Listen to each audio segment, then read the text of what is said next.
안녕하십니까. 리바로 신부입니다. 오늘 로마서 4과 공부할 차례입니다.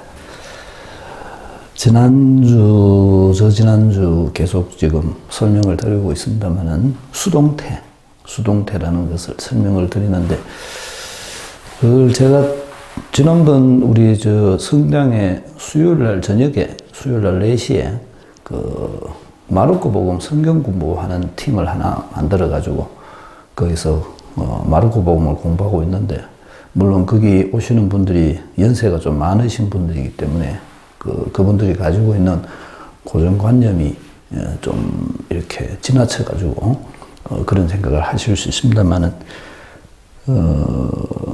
내가 하는 거하고 영의 이끄심하고 이 두 개의 차이점을 구별을 잘 못 하시더라고요. 이게 분명히 다른 겁니다. 오늘 우리가 보게 됩니다만은, 사도 바오로가 끊임없이 얘기하는 거이 사람이 하는 모든 행위는 다 죄라는 겁니다. 네가 아무리 좋은 뜻으로 뭔가를 해도 네가 하는 거는 죄라는 겁니다. 그 말의 의미는 뭔가 하면, 그것의 출발점이, 그 생각의 출발점이 나로부터 출발했을 때 그거는 전부 다 죄가 된다는 겁니다.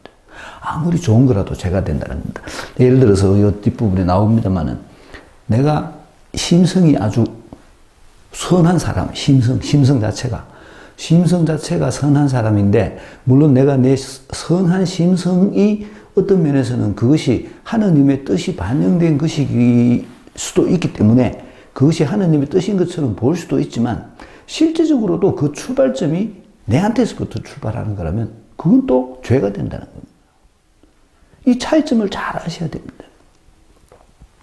내가 하는 행동이 내 원의에 의해서 나온 것인지, 내 속에서부터 나온 것인지, 내 머리에서부터 나온 것인지, 아니면 죄송합니다, 영의 이끄심에 의한 것인지, 요거를 구별을 해야 된다는 겁니다. 많은 경우에 세상 사람들은 이 종교하고 윤리하고 구별을 잘 못합니다. 내가 죄를 안 짓고, 여기서 말하는 죄라는 것은 그냥 세상 사람들이 말하는 보편적인 윤리 개념입니다. 죄 안 짓고, 다른 사람한테 해코지 안 하고, 남한테 힘든 일 안 시키고, 그렇게 하면 그것은 신앙인으로서 훌륭한 삶이 아니냐, 이렇게 얘기를 합니다. 어떻게 생각하세요? 그거는 도덕 시간에 하는 소리죠. 도덕 시간. 그러면 믿음을 가진 사람이 훌륭한 삶을 산다는 말의 의미는 뭐냐? 내 삶의 근거가 예수님의 가르침이 되어야 됩니다.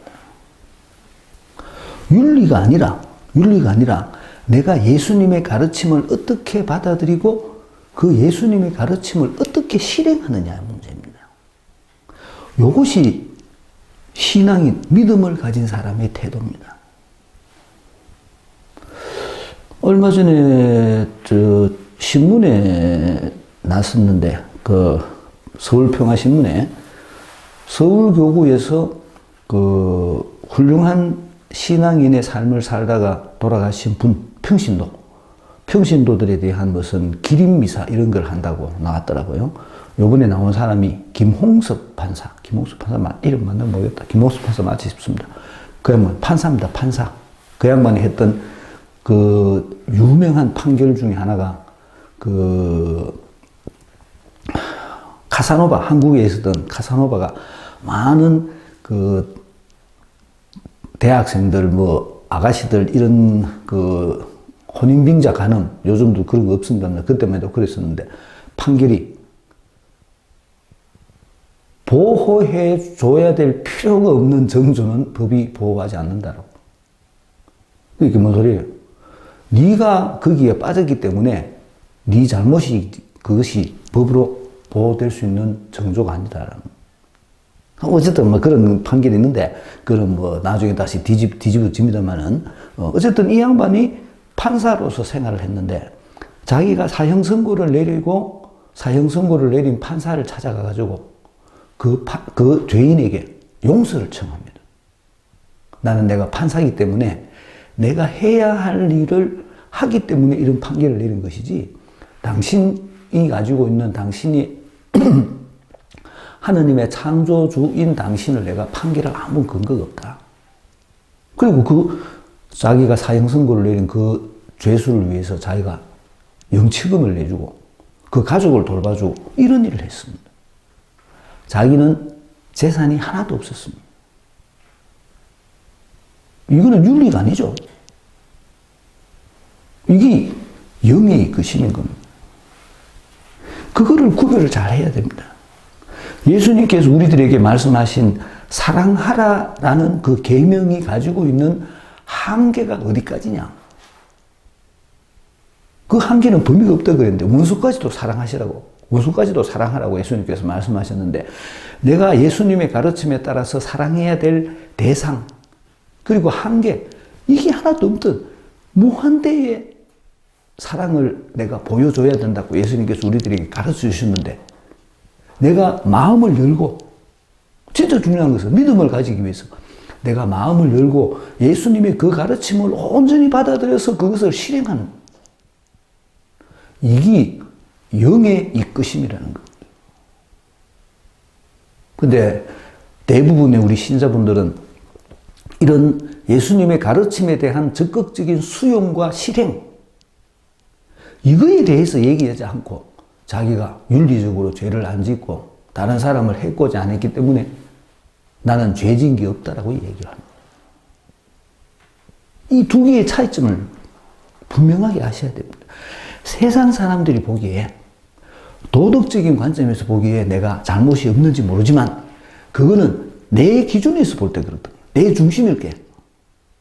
내 중심일 때 나는 잘못한 것이 없을지 모르지만 하느님 중심일 때는 나는 엄청난 잘못을 하고 있다는 겁니다. 제일 큰 잘못이 뭐예요? 폐쇄성입니다. 폐쇄성. 나는 하느님 말씀을 안 듣고 있습니다.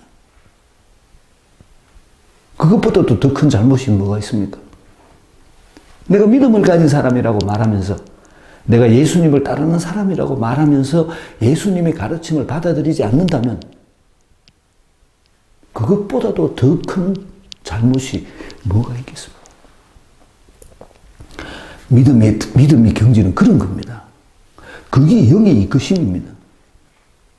내가 너희를 위해서 목숨을 바쳤듯이 너희도 서로 사랑하리라라는 예수님의 그 가르침을 실행하기 위해서 그 가르침을 내가 나를 없애면서까지 받아들이고, 그리고 그 가르침을 실행하려고 애를 쓰는 모습, 여기 신앙인의 모습이라는 겁니다. 영의 이끄심입니다. 영의 이끄심. 성당은 도덕을 따지는 데가 아닙니다. 도덕적 잣대로 잘했니 뭐했니를 따지는 데가 아닙니다. 우리들의 기준은 예수님의 가르침입니다.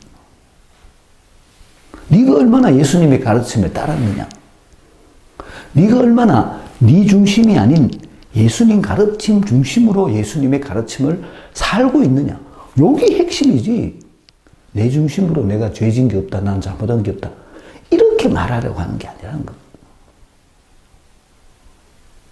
근데 안타깝게도 많은 경우에 우리들은 마음의 문은 닫고 내만을 생각하면서 나는 윤리적으로 잘못한 것이 없다, 이렇게 얘기를 합니다. 그래서 나는 성사 볼 것도 없고 잘못한 것도 없고 하느님 앞에 떳떳하다. 절대 그렇지 않습니다. 우리가 추구하는 것은 윤리 도덕이 아닙니다. 믿음을 가진 사람이 추구하는 것은 예수님의 가르침입니다. 내가 그 예수님의 가르침을 얼마나 받아들이느냐, 얼마나 넓은 마음으로 받아들이느냐, 그리고 그 예수님의 가르침 속에서 내가 어떻게 예수님께서 나에게 주신 사명을 자각하느냐, 그 사명을 깨닫고 그 사명을 어떻게 실천하느냐, 여기에 내 믿음이 척도가 달린 것이지, 내가 사실상적으로 죄 안 짓기 때문에 잘못한 것이 없다, 그렇게 말할 수는 없습니다. 기준을 분명하게 잡아야 됩니다. 예수님께서는 당신의 목숨을 우리를 위해서 내놓으신 그런 사랑을 우리들에게 요구하십니다. 우리들도 그분의 모범을 따라야 됩니다. 우리 사무실 벽에 붙어놨잖아요. 요한복음 15장 맞죠? 내가 너희를 사랑한 것처럼 너희도 서로 사랑하여라. 기준이 정해져 있습니다. 내가 너희를 사랑한 것처럼. 그게 예수님께서 우리들에게 주신 계명입니다. 우리는 그거를 실행해야 됩니다. 예수님의 그 가르침이 내 속에 들어와서 그 가르침이 나를 움직이도록 해야 됩니다. 그게 영의 것입니다. 내가 판단하는 것이 아니고 이만큼 하면 됐다. 내가 이만큼 하면 사랑 많았다. 이 내 기준이 아니고 예수님 중심의 수용, 예수님 중심의 실행. 그게 영의 이끄심. 두 개는 천지 차이입니다. 내가 뭐를 한다고 생각하지 마십시오. 세상 사람들은 그렇게 생각합니다. 세상 사람들은. 내가 뭔가 내 스스로의 불안한 미래에 대해서 마치 보험을 들듯이 그렇게 내가 성당에 오기도 하고 보험을 들듯이 날 새알이 가면서 기도도 하고 미사 신청도 하고 이런 걸 합니다. 내가 하느님한테 정성을 보인다고 생각합니다. 누가? 내가.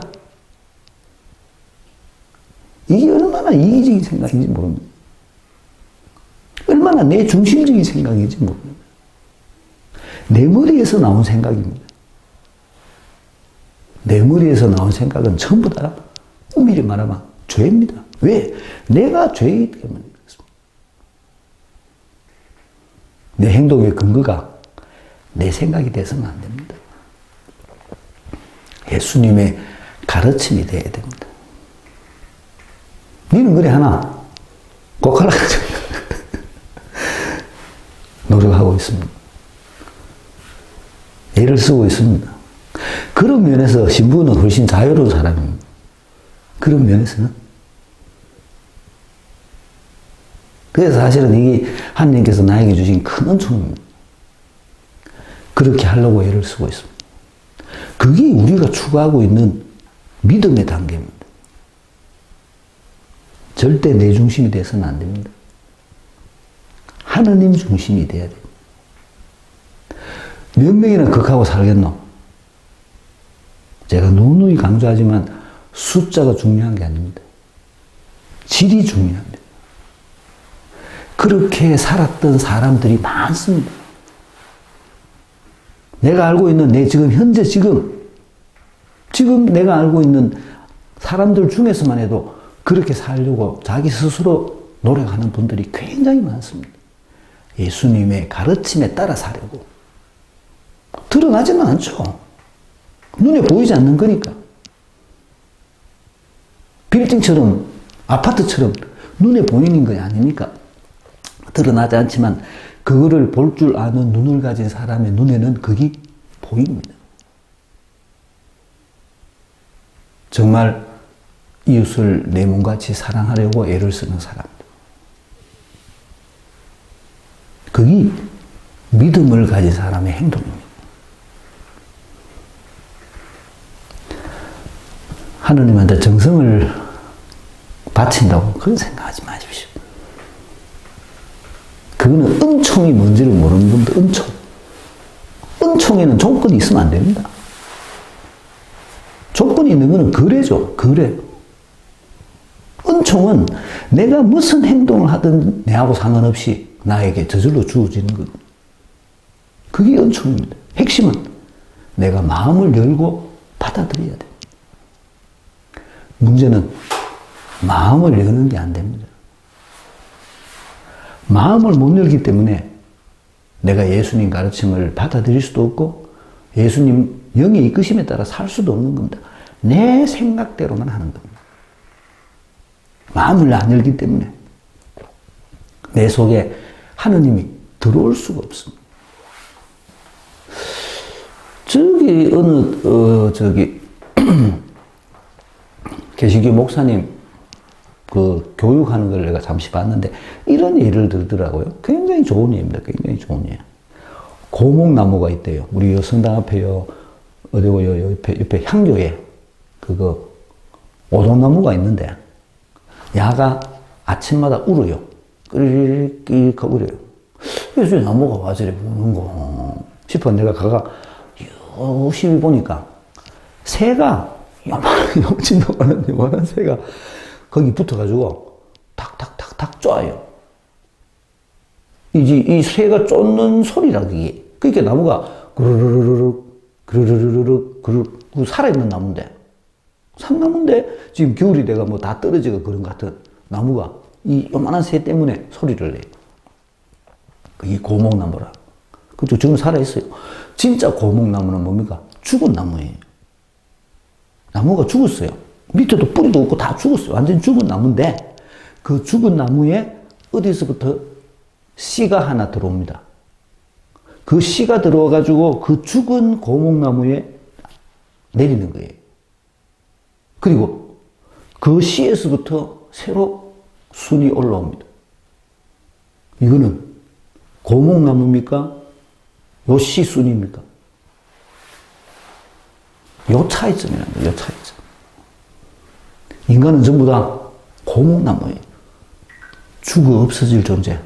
죽을 존재. 죽은 존재. 이미 죽은 존재.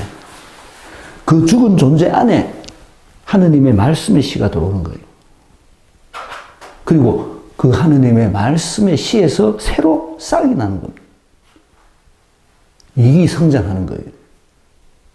그리고 이 밖에 있는 죽은 나무는 벗겨지고 이 새로 나온 생긴 이 새 순이 영원한 생명 우리를 데리고 가는 겁니다. 그게 가능하도록 하는 첫걸음이 수용. 내가 예수님 말씀을 받아들여야 돼요. 그게 얼마나 중요한지 모릅니다. 첫걸음입니다. 믿음의 첫걸음이 예수님 말씀을 받아들이는 거예요.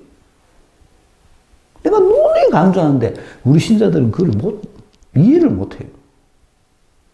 예수님 말씀을 받아들이는 대신 지가 자꾸 하나님한테 정성을 들이려고 합니다. 지가 뭐를 하려고 합니다. 지가.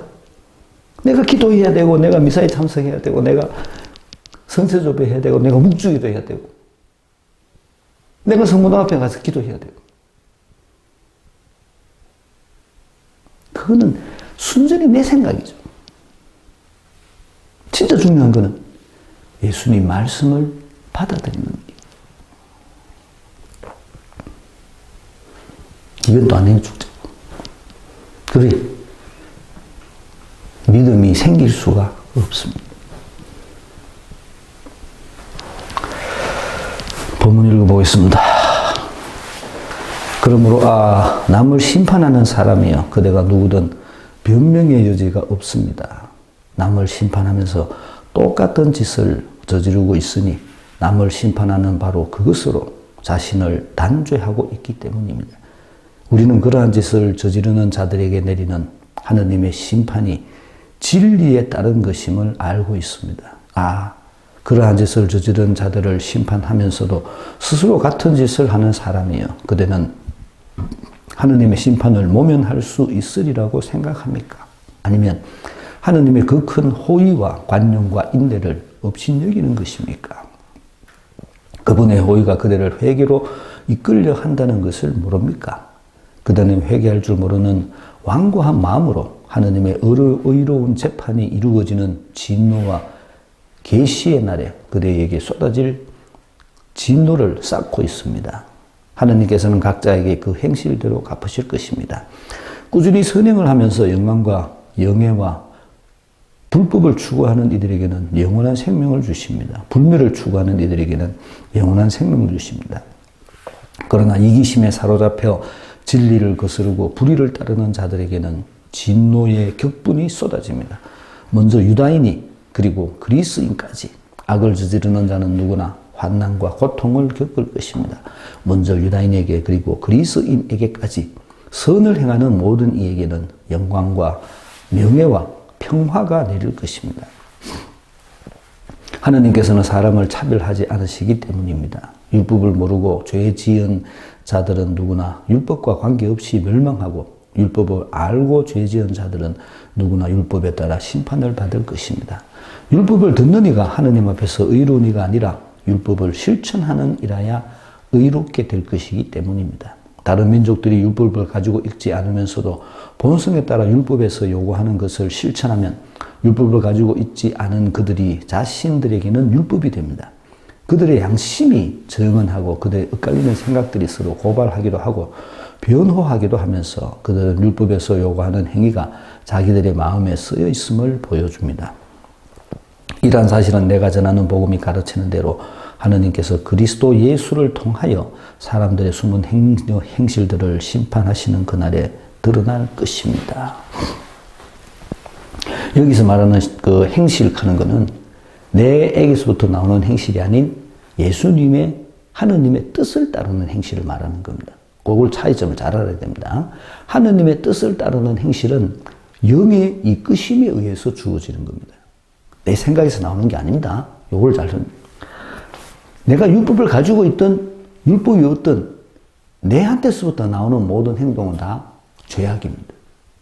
그러니까 그리스인, 율법을 가지고 있는 유다인이든 율법이 없던 그리스인, 하필이면 그리스인이고 그리스인은 진리를 추구하는 사람들입니다. 율법이 없는 그리스인이라 하더라도 이들이 하나님의 뜻이 아닌 자신들의 생각에 의해서 행동하면, 쉽게 말해서 업적을 쌓으려고 한다면 율법에 따른 행동, 자기에게서부터 나오는 행동입니다. 하나님에게서 출발하는 행동이 아니라 그것을 한다면 율법이 있든 없든 상관없이 그들은 전부 다 멸망할 것입니다. 그 얘기를 하는 겁니다. 내가 하느님의 심판으로부터 벗어날 수 있는 방법은 예수님의 말씀을 받아들이고 영의 이끄심에 따라서 사는 겁니다. 이게 핵심입니다. 안타깝게도 많은 사람들은 자기 이기심에 사로잡혀 있습니다. 그래서 자기가 가지고 있는 신앙조차도 자기 만족을 위한 수단으로 사용을 합니다. 예수님하고 상관없이.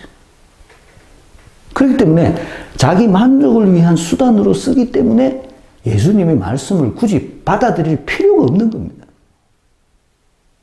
그 사람한테 예수님은 어디 있겠습니까?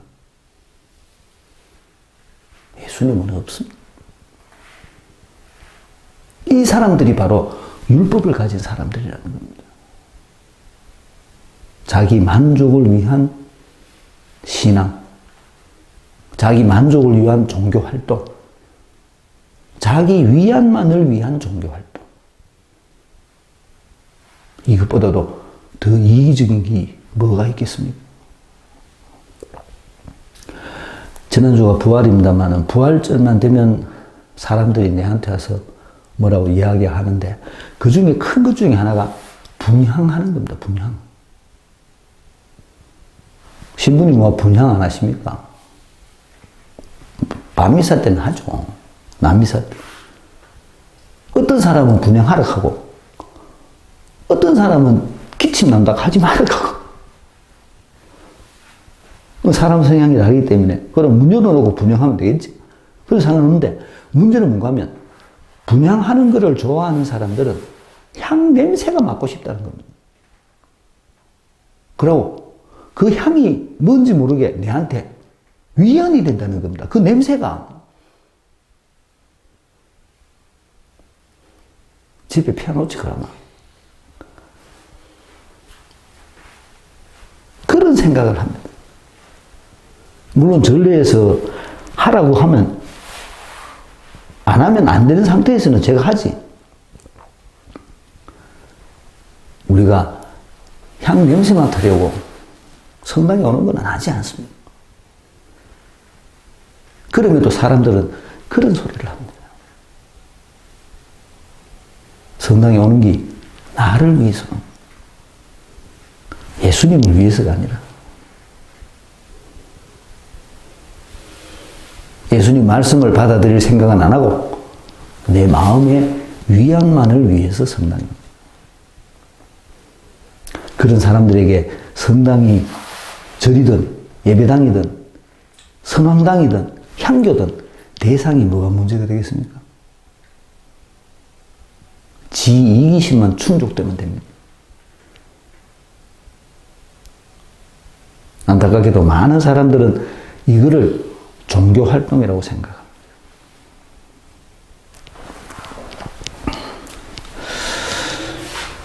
남을 심판하는 사람이야 그가 누구든 변명의 여지가 없다. 왜 변명의 여지가 없는가를 설명합니다. 심판하면서 똑같은 짓을 저지르고 있으니까 네가 다른 사람을 단죄하는 그것으로 네 자신을 스스로를 단죄하고 있기 때문에 그렇다는 겁니다. 율법을 가진 사람들이 특히 그렇습니다. 내가 율법으로 내 행동, 다른 사람의 행동을 내가 심판한다는 겁니다.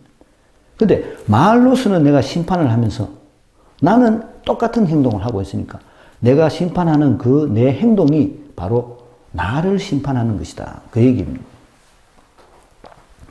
하느님의 심판이 진리에 따른 것임을 알고 있습니다. 이 사람들에게 하느님의 심판이 분명히 주어질 것이다. 이 소리죠. 그게 바로 이들에게 내리는 하느님의 심판이 바로 진리에 의한 것이라는 거. 그게 바로 진리라는 겁니다. 그들은 진리에 의해서 심판을 받을 것이라는 겁니다. 심판하면서도 스스로 같은 짓을 하는 사람이요. 그대는 하나님의 심판을 모면할 수 있으리라고 생각합니까? 절대로 그렇지 않습니다. 아니면 하나님의 그 큰 호의와 관용과 인내를 업신여기는 것입니까? 은총입니다. 호의와 관용과 인내.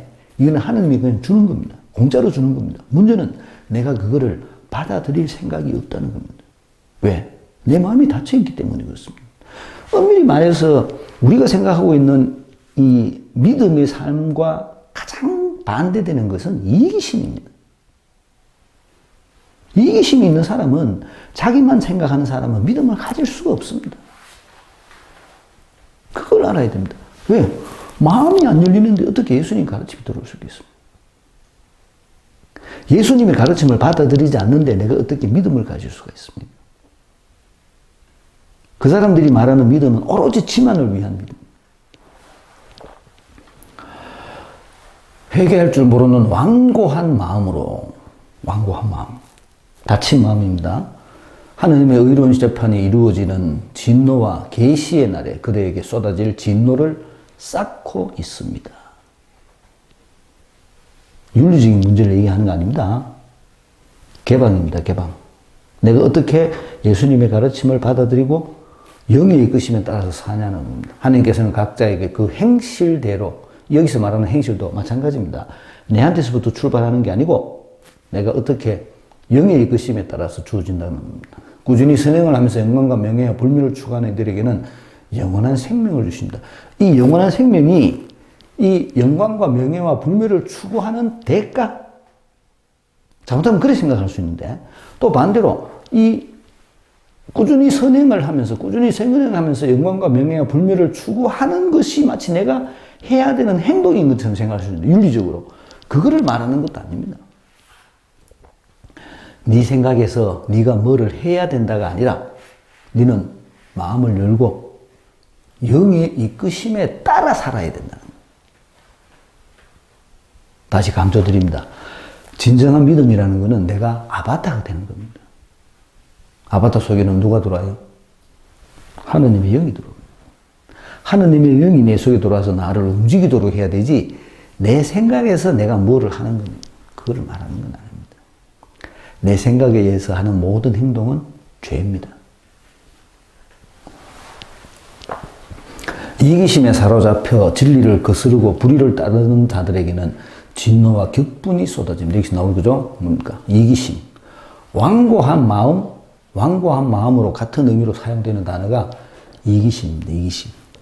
다친 마음. 그래서 다친 마음이 제일 큰 심판을 받습니다. 유다인이 그리고 그리스인까지 악을 저지르는 자는 누구나 환난과 고통을 겪을 것입니다. 이 악을 저지르는 자는 누굽니까? 다친 사람들입니다. 마음이 다친 사람들. 먼저 유다인에게 그리스도까지 선을 행하는 모든 이에게는 영광과 명예와 평화가 내릴 것입니다. 선을 행하는 것은 반대로 영의 이끄심에 따라서 사는 겁니다. 영의 이끄심에 따라서. 그게 선을 행하는, 내가 하는 게 아닙니다. 누누이 말씀드리지만 하느님의 이끄심에 의해서. 하느님께서는 사람을 차별하지 않으시기 때문입니다. 율법을 모르고 죄 지은 자들은 누구나 율법과 관계없이 멸망하고, 율법을 모르지만 죄 짓으니까 죄 지은 자는, 율법을 알고 죄 지은 자는 누구나 율법에 따라 심판을 받을 율법을 알고 모르는 사람에게 율법이라는 것이 주어졌지만 그 율법 자체가 무슨 능력을 가지고 있는 건 아니라는 겁니다. 율법을 듣는 이가 하나님 앞에서 의로운 이가 아니라 율법을 실천하는 이라야 의롭게 될 것이기 때문입니다. 여기서 말하는 율법을 실천하는 이하는 말은 율법의 조문을 실행하는, 내가 율법의 조문을 실행함으로써 내 스스로 업적을 쌓으려고 하는 그런 것이 아니고 하느님의 뜻을 말해줍니다. 하느님의 뜻. 하느님의 뜻을 실행하는 사람. 하느님의 뜻을 실행한다는 말 자체가 영의 이끄심에 따라서 사는 것. 누누이 말씀드리지만 내가 하는 게 아닙니다. 나는 그냥 영이 시키시는 대로 하는 겁니다.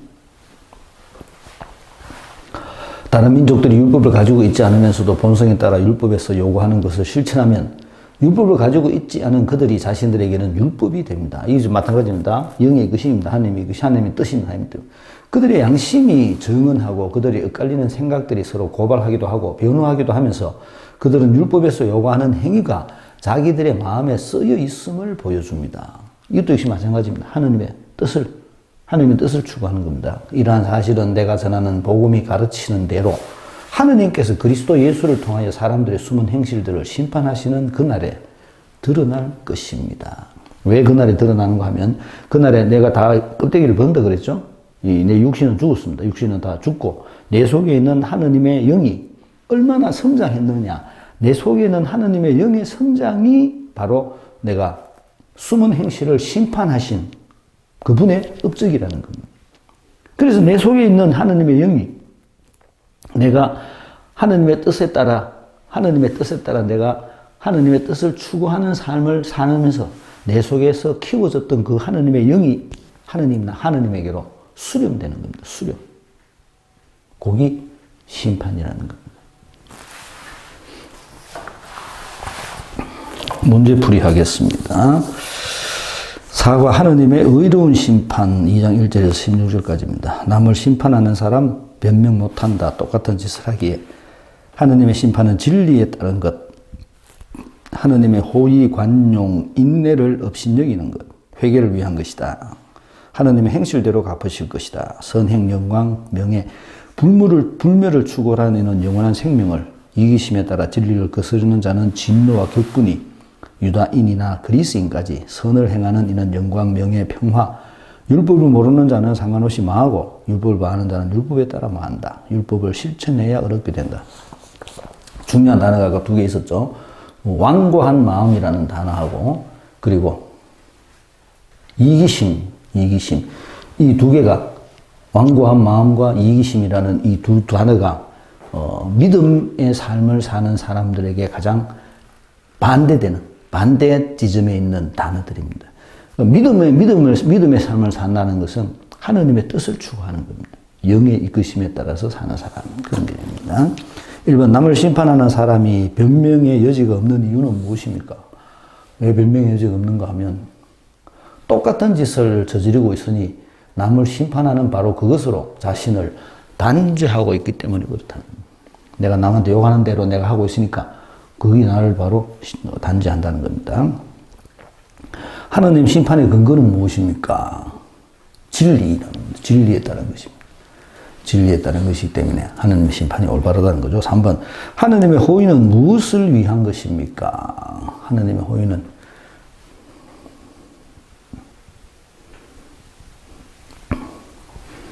회개로 이끌어 한다고. 회개한다는 말이죠. 하느님의 호의는 회개. 왜 회개가 중요했어요? 회개가 바로 개방입니다. 개방. 회개가 마음을 여는 겁니다. 마음을 못 열면 절대 회심할 수 없습니다. 회심이라는 단어 자체의 첫 출발점이 수용입니다. 수용. 내가 그분의 말씀을 받아들였기 때문에 회개하는 겁니다. 안 받아들이면 절대 할 수 없습니다. 4번 완고한 마음은 하느님의 재판날 어떤 결과를 야기시킵니까? 완고한 마음은 진노와 계시의 날에게 진노, 쏟아질 진노를 쌓고 있다. 진노를 쌓는 일입니다. 5번 영원한 생명은 어떤 사람에게 주어집니까? 영원한 생명. 어디 갔나? 6절.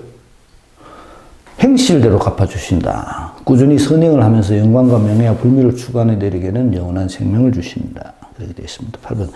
진노와 격분은 어떤 사람들에게 쏟아집니까? 이기심에 사로잡혀 진리를 거스르고 불의를 실행하는 자들에게 진노가 주어집니다. 7번 유다인이든 그리스인이든 선을 행한 사람에게는 어떤 상이 주어집니까? 영예와 명예와 평화가 내릴 것입니다. 선을 행하는 사람, 하나님의 뜻을 실행하는 사람이 말입니다.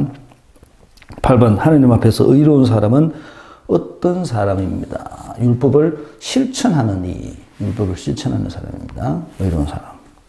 9번 율법이 없는 사람들이 율법의 정신대로 살 수 있는 방법은 무엇입니까? 어떤 가 본성에 따라 또 그 다음에 양심이 정언하고 양심. 그래서 율법에서 요구하는 행위가 자기들의 마음에 쓰여 있음을 보여준다는 겁니다. 하느님의 뜻을 내가 뜻에 따라 살 수 있다는 거죠. 그 하느님의 뜻을 내가 받아들여야 됩니다. 10번 이런 모든 일은 언제 드러나게 됩니까? 심판하시는 그날에 드러나게 됩니다. 그럼 심판이라는 것은 언제 이루어지느냐? 심판도 사실은 지금 이루어집니다. 지금. 어떻게 이루어집니까? 내가 가지고 있는 행복도에 따라서 이루어집니다. 그거를 잘 보셔야 됩니다. 잘 웃는 사람들이 있죠? 항상 얼굴 찡그리가 있는 사람도 있습니다. 누가 행복해 보입니까? 보면 압니다. 저 사람이 행복한 사람인지 안 행복한 사람인지. 심판이라는 것을 꼭 벌받고 망하고 이런 걸로 생각하지 마십시오. 내가 얼마나 행복한가. 지금 예수님의 가르침을 따르는 그래서 내가 행복한가. 물질만을 추구하고 있기 때문에 행복한가. 그런데 물질만을 추구하는 사람들은 대부분 웃는 얼굴이 아닙니다. 그거를 잘 아셔야 됩니다. 마치겠습니다. 안녕히 계십시오.